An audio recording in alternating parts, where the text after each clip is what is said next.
Come championship bound, baby! Woo! Big love, baby! Woo! To hear, man. It got a little crazy out there, but we made it through. We're gonna keep stacking the day, so see you in the championship. Bow, bow, bow! Let's go! The Indiana Fever knew exactly what this moment meant. This wasn't just another win. This wasn't just another rivalry game. And this definitely wasn't just basketball. As the final seconds ticked away, the message was clear. The Fever were headed to the Commissioner's Cup Championship. But more importantly, they had finally settled a score that had been building for weeks. It got chaotic. It got emotional.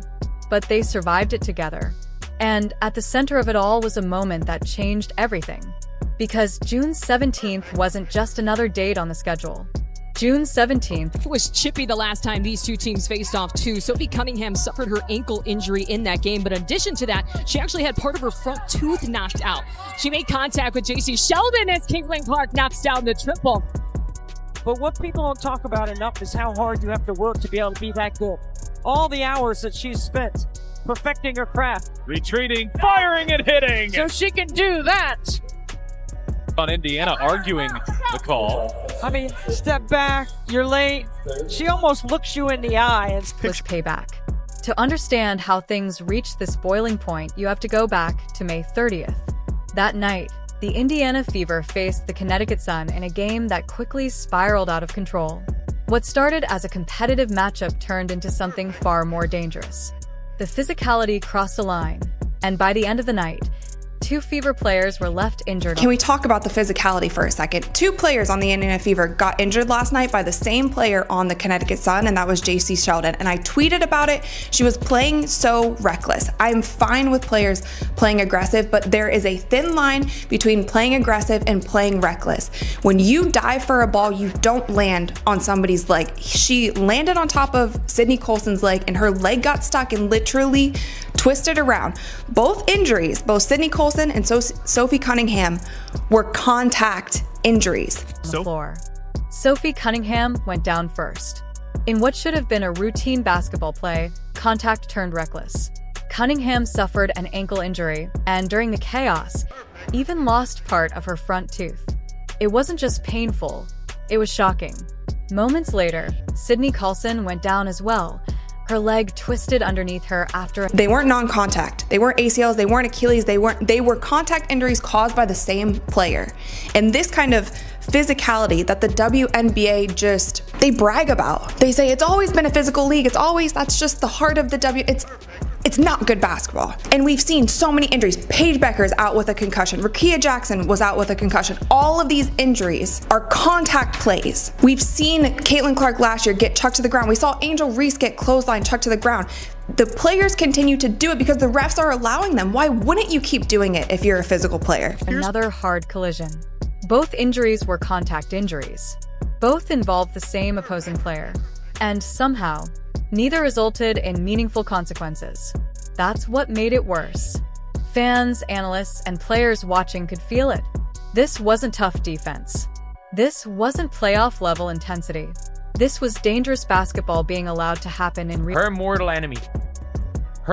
enemy took out a player. Jacy Sheldon. Caitlin Clark's mortal enemy. Jacy Sheldon. real time. And the referees let it slide. No flagrant. No real control. No accountability. The Fever fought through the chaos but lost that game by 2 points. The scoreboard read 85-83, but the real cost was far higher. They lost two key players, and they lost trust that the game was being officiated fairly. Caitlin Clark watched all of it. She watched her teammates go down. She watched the officials look away. She watched the Sun walk off without consequences. And she didn't forget a single moment. There was history here too. This is a reckless play. This is reckless. It is dangerous. And this angle makes it look even worse. It is dangerous. Like, Sid Colson is between her and the ball. Sid Colson is in fact between Jacy Sheldon and the ball, and she dives through her knee. It wasn't even called as a foul. Clark and Jacy Sheldon had been battling since their college days. Iowa versus Ohio State. Every matchup had edge, tension, and personal energy. Sheldon guarded Clark relentlessly, bumping, shadowing, talking. It was competitive, but it was also deeply personal. Now that rivalry had followed them into the WNBA.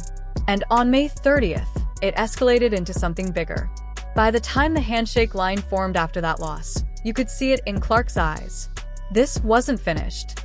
Not even close. June 17th couldn't arrive fast enough. When it did, everything felt different. Clark had just returned from a quad injury and was beginning to look like herself again. She just texts me. She never texts me during the game. All right. Here is Clark splashing home a three from way downtown. Kelly escorting her back to the bench. Jacy Sheldon is there with her hand in her face.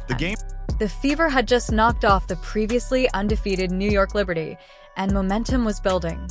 This rematch with Connecticut wasn't just another game, it was a reckoning.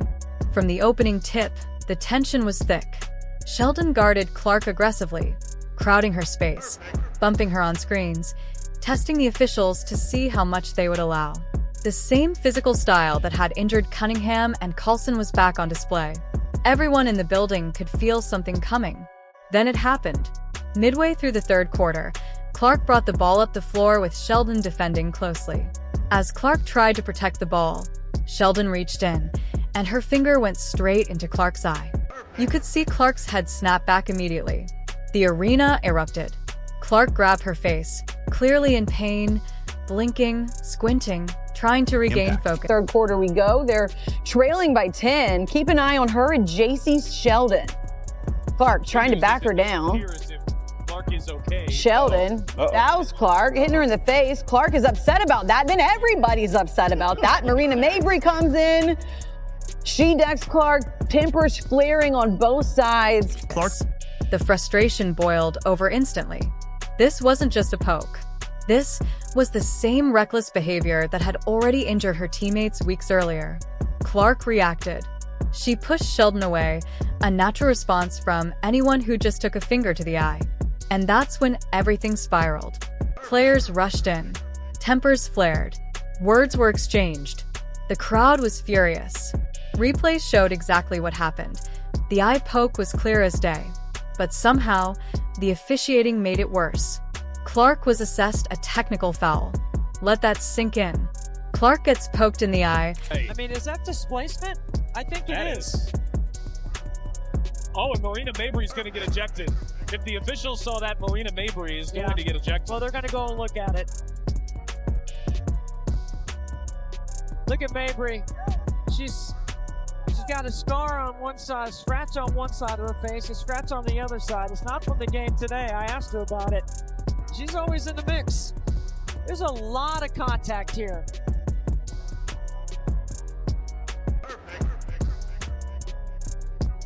There's a scrape across the face. That's what Clark didn't like. Reacts instinctively, and she's punished.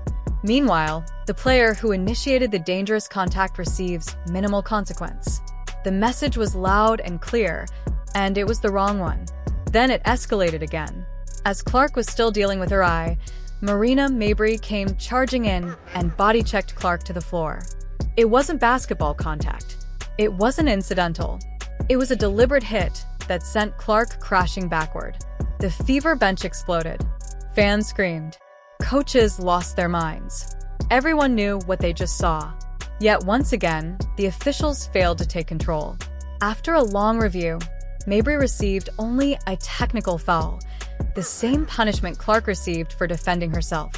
No ejections. No flagrant escalation. No justice. Coach Stephanie White didn't hold back afterward. She called out the lack of control, the season-long pattern. Take another look as we try to figure out what exactly went down. So you see her get hit in the face. Jacy Sheldon doesn't like that, and everybody on the team doesn't like it.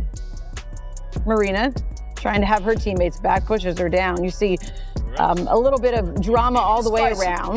Tina, Charles, Clark, and Mabrey, they received technical fouls. Sheldon received a flagrant 1 foul. Right after Clark gets that bogus technical foul,